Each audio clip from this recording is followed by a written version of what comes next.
Spet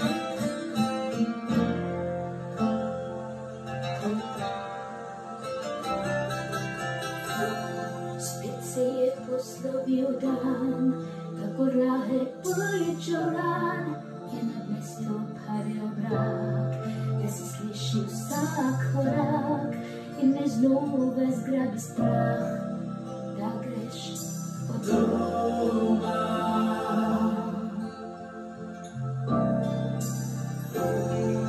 Da sem ti, kar imam, več od tega jaz ne znam, lahko bi rabi nebo.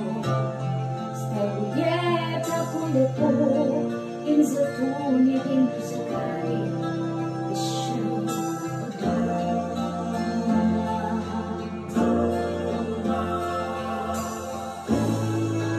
Javne besede, ki je zbrisala, ker je med nama. Ti boš z nami tu vedno prvi, Deši se, kristalno od srca. Če ti bo hudo, takrat se vrni, tudi čaka tvoja varna postelja. Ti boš z nami tu vedno prvi, prvo dan in noč, vedno bova tudi tva. Še pomeni več nego, ko postala bom nebo. Ti boš vedno prvi.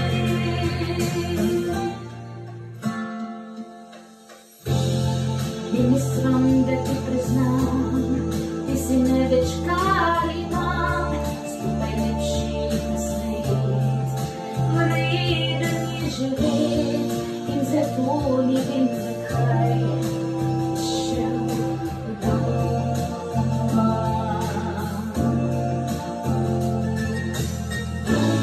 Naj ti objame močno, v pozdrav in za slovo, za vse med nama. Ti boš z nami tu vedno prvi, Deši se, kristalno od srca. Če ti bo hudo, takrat se vrni, tudi čaka tvoja varna postelja. Ti boš z nami tu vedno prvi, prvo dan in noč, vedno bova tudi tva. Še ko mene več ne bo, ko postala bom nebo. Ti boš vedno prvi. Še ko mene več ne bo, ko postala bom nebo. Ti boš vedno prvi.